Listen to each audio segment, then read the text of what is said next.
First, our top story today will be in conversation with two MP candidates from the Green Party and NDP who are running in the Toronto Centre riding. Next, popular dating apps like Bumble and Tinder are changing romance for singles in Toronto's LGBTQ community. Lastly, we'll be covering all the homecoming festivities that went down this year at Ryerson.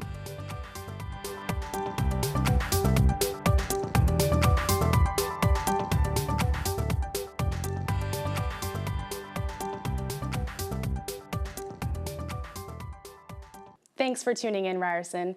My name is Brianna Xavier Carter, and welcome to this month's Ryersonian TV.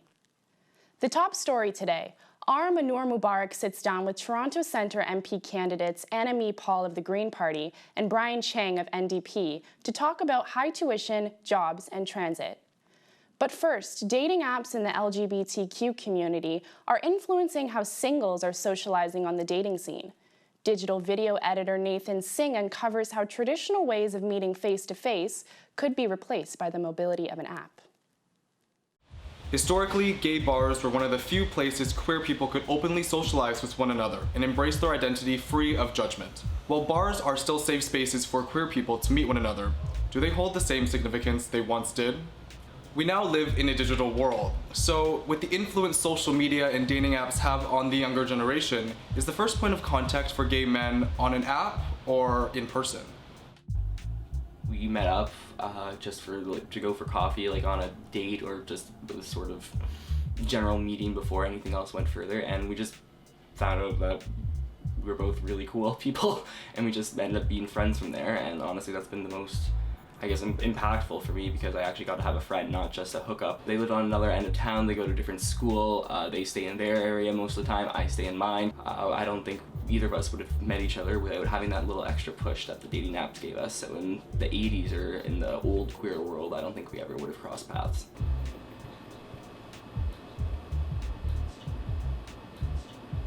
I've had boyfriends that I've met online who were douchebags, and I've had boyfriends who I've met at a bar who ended up being douchebags. So I think that your persona is objectified online and it is actually seen in person.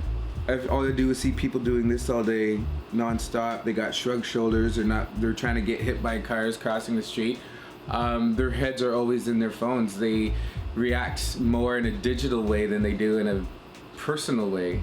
We categorize people online. On the apps, we categorize people. We're less to do that in person, where I can take you at face value and hear the tone of your voice and feel your energy and smell your scent and do all of those things that attract us to you. With the social media and with the dating apps, it's all that's gone, and it's just superficiality, and it's just a presentation of somebody that you're trying to be as opposed to who you essentially are.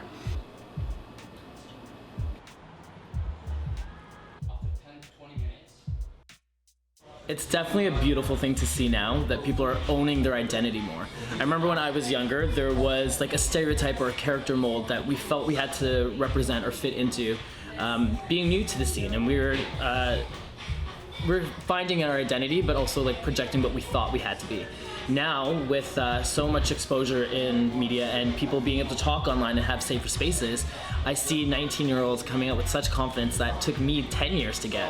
I remember being at bars and seeing people have to muster up the courage to like go up and talk to someone. Now I see that people can be a little more timid, and they can just make eyes at someone and then pull up their phone, see if they're on one of those apps, favorite them, and then message them later when they're home. But there's also the bravery.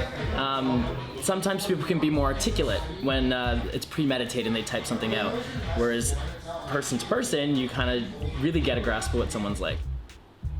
Like, I've done Tinder, I've done Bumble, and like it's a really good way to meet people.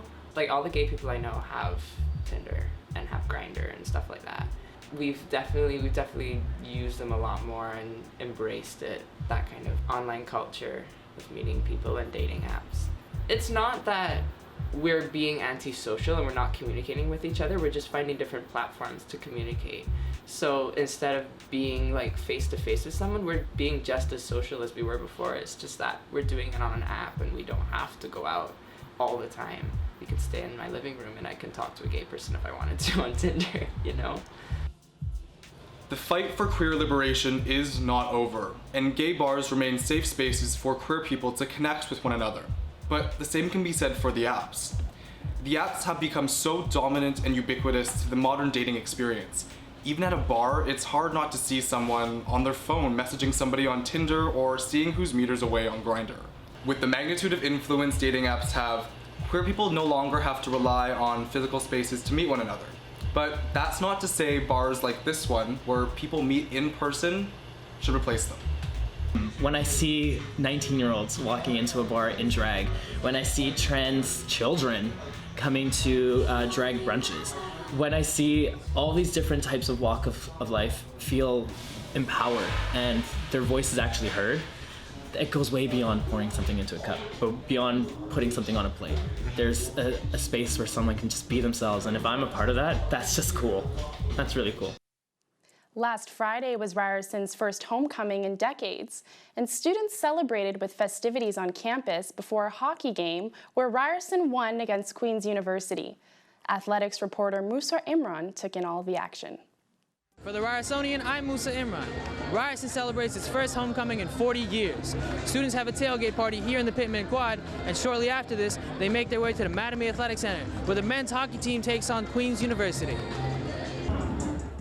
Between a live DJ, free food, and other activities, I took some time to speak to some students in attendance. Who am I hanging out with? Abdul, Nicholas. How did you guys hear about the tailgate? We just had posters all around the campus. We got them the first week we were here, so it was kind of a big deal, and we want to really come out and support our team and support our university. That's why we're here. Why should more people come out to HOCO and other events like these? It just brings the community together. Looking outside and seeing all these first-year kids mixing and mingling, it builds a sense of tight-knit community. You want that in your school. You want to be proud of where you go, right? And that pride was on display as students, led by the Engineering Society and their massive hammer, marched up Church Street to the Madame Athletic Center.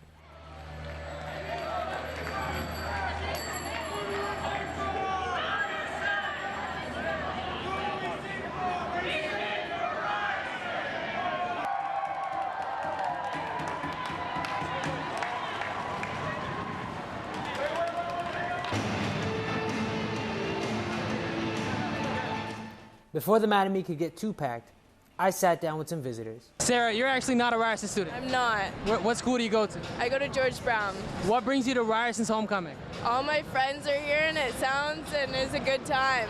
Now, you both are first-year students, correct? Yeah. So far, how was your HOCO experience? Is it everything you expected? Lots of fun. Would you ever consider attending a different school's homecoming? Maybe to see my friends, but not to cheer for their teams. Hey, good answer. I like that answer. And just a few moments later, it was game time.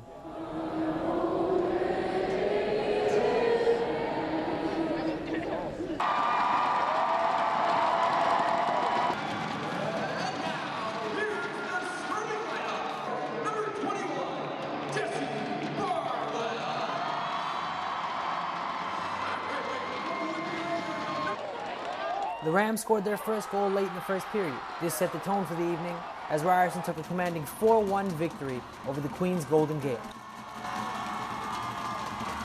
I caught up with goalkeeper Taylor Dupuy after the game. It was good to see the RSU and athletics come together and be able to put on an event like this. You know, the March to the MAC, the tailgate. I don't think people understand how much work goes into that. So to see it be a success and to get a win here in front of them, it kind of makes it that much sweeter. And with that, homecoming comes to an end. Ryerson University celebrates loudly and proudly, and the men's team looks to take tonight's energy into Saturday's game. For the Ryersonian, I'm Musa Imran. We're about a month away from voting day, and the campaign is well underway. While all eyes are on the leaders, there's an interesting race unfolding in our own backyard. Broadcast executive producer Mahnur Mubarak sat down with Toronto Centre MP candidates Anna-Mee Paul of the Green Party and Brian Chang for NDP to discuss their approaches to the issues affecting our riding. From tuition to transit, here's Mahnur with the story. Reporting for Ryersonian TV, I'm Mahnur Mubarak. I'm joined here with two candidates who are running to be an MP for the Toronto Centre riding. Welcome Anna-Mee Paul from the Green Party and Brian Chang from the NDP. We also extended invitations to the Conservative Party and the Liberal Party, but they both declined to participate.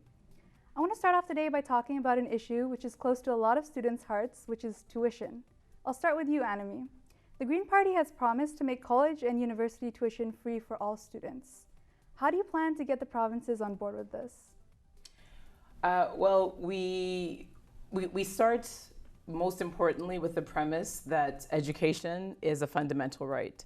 And it makes absolutely no sense to insist to young people as they're going through high school, as they're starting their educations, that they have to have a university or college education, and then tell them that they're on their own in terms of figuring out how to pay for it. So one thing that we can do immediately is to forgive student debt for the federal portion of student loans. That's something that is completely within our hands. There's a whole toolbox that we have access to in order to make sure that the price is net zero at the end of education for young people, whether the provinces support that or not. Well, Brian, the NDP has said that it would make post-secondary education part of our public education system.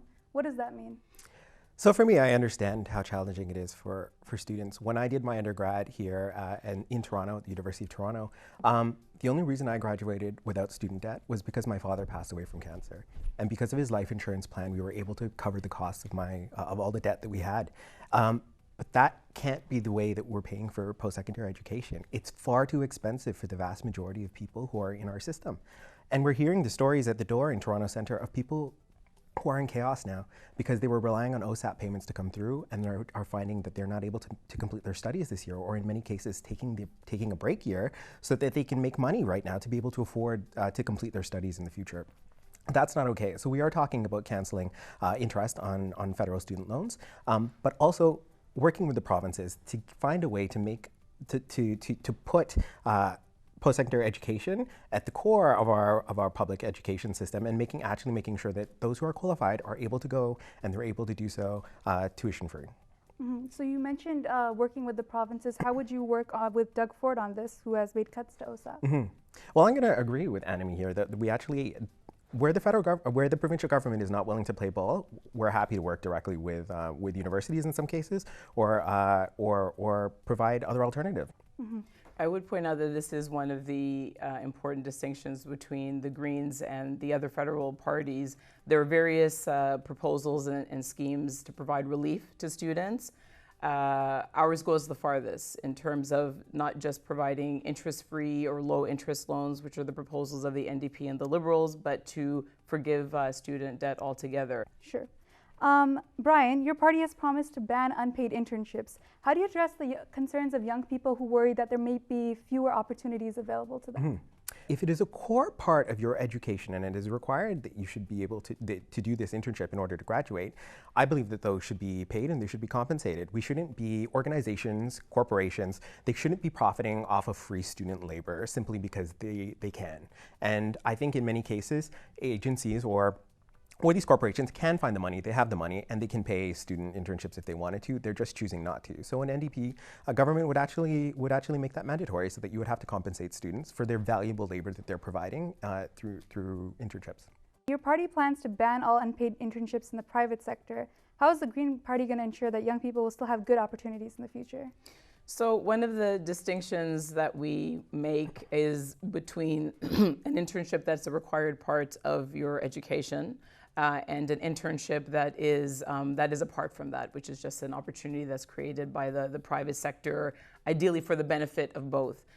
In the former case, those ones, we accept that there still will be a place and a role for unpaid opportunities, limited time unpaid opportunities. In the case, and I agree absolutely with Brian on this, if this is... Why do you think it's important to have limited unpaid opportunities? In terms of work experience that are related to degrees, to degree programs, or to post-secondary educational opportunities, I think that I haven't encountered anywhere in the world where universities have been able to attach those as requirements to degrees, and at the same time being able to find a way to impose upon private corporations or community agencies the obligation to pay for those. It will absolutely, as you mentioned, it will result in the loss of some of those opportunities because there's no connection I mean, universities can't insist that organizations or corporations pay for those. So if it's real work and if it's valuable work, it should be paid for. It should be paid for. And if it's an opportunity within school, then that's different. I personally swore that I would never take an unpaid internship when I was at university. So it's it's tricky, but I think that's the right compromise. I want to take a second and talk about environment now. A recent study at Ryerson found that the air quality in the Church Yonge corridor is among the worst in Toronto. So, Brian, how do you plan on working to improve the air quality in downtown? That's super curious. I'd love to see that report after. As somebody who lives just off the edge of that, I live at Yonge and College. I know what it's like to have the dust of construction. I know what it's like to have tons of vehicles, emitting vehicles around us. And one thing that we're committed to is working towards fare-free public transit. That is a core and really important part of getting us towards our carbon reduction targets, towards carbon neutrality and away from fossil fuels as a whole, is to make sure that public transit is available, fare-free, and fully electric. On the note of fare-free public transit, every year the TDC requires provincial and federal funding. So where will the funding come to maintain transit? So we're talking about many different avenues of funding. What I will say is that there's lots of money that's out there. What we're seeing is that an NDP government would actually spend that on priorities that are important for everyday people here in Toronto. So we're talking about spending, rather than spending $4.5 billion on a pipeline out west, that we would rather see that money invested in transit here in Toronto. I want to jump back to you. I wanted to ask you, how would you tackle the issue of the air quality in downtown Toronto?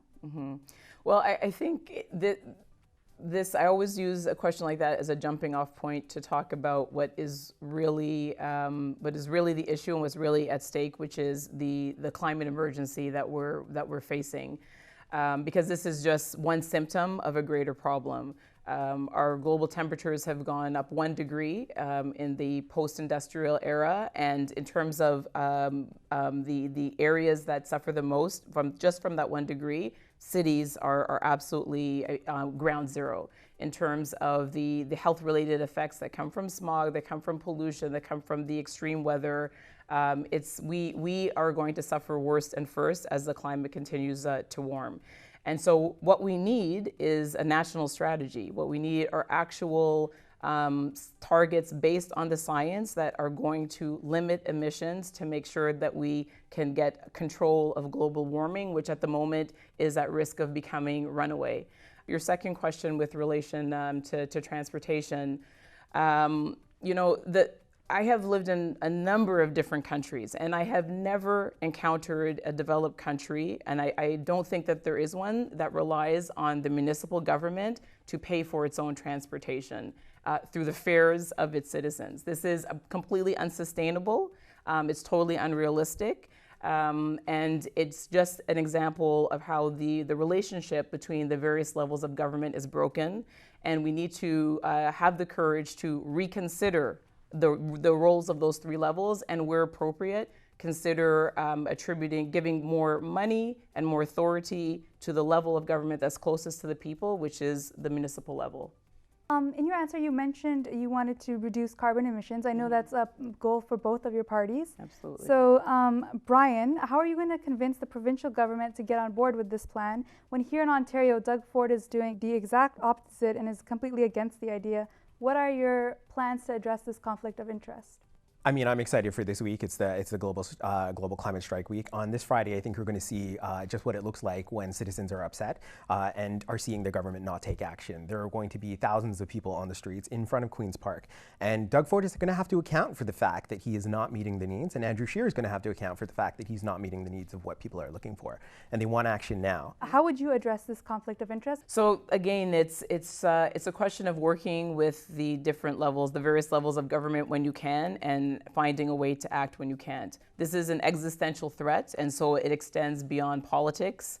So today we had Anami from the Green Party. Thank you so much for being here. Thank you. It's a pleasure.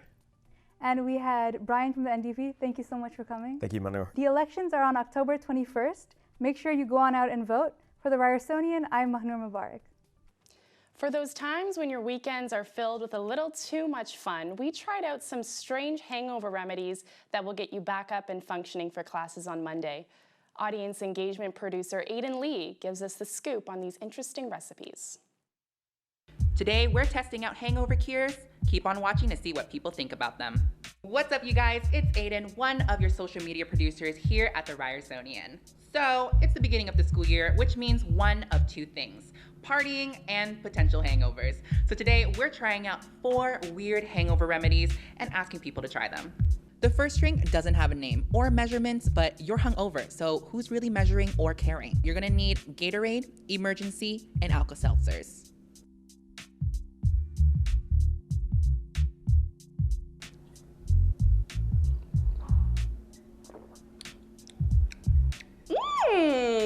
I like it. It tastes kind of like a coconut dream, like something you would like drink on the side of the beach.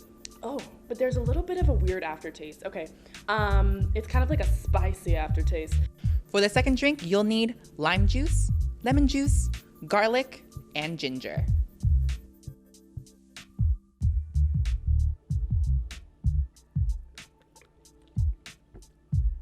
You know what? This is what I put on my salad. Anyway, it's very citrus, very tart. I like weird things to drink and to eat. So I could probably down this entire thing. Wait, what? You actually like it? Kind of, yeah. It's not bad. That's lovely. That's a salad dressing. Put a little bit of tofu on there, some beans, some croutons, some kale. Massage this in. That's a salad dressing. That's really good. Next up, the third drink, you'll need tomato juice, a tablespoon of Worcestershire sauce, salt, black pepper, and 2 dashes of Tabasco.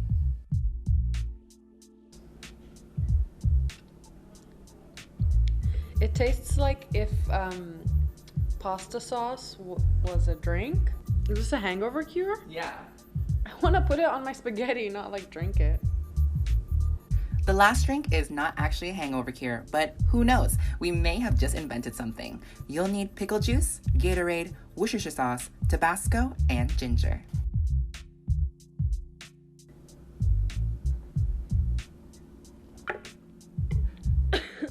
Oh, it's not good. I don't like pickles, and it's pickle juice. But then there's like Worcestershire, and it's spicy. On a scale of 1 to 10, what would you rate it? 1 to 10, 1 being the worst. And 10 being like, I need this as a hangover cure. Like -3. That's all we can stomach today. Let us know your favorite hangover remedies on our social media. I'm Aiden Lee, and I'll see you guys in our next video. Bye. That's what's happening in News Ryerson. Join us next month. Thank you for watching. I'm Brianna Xavier Carter for Ryersonian TV.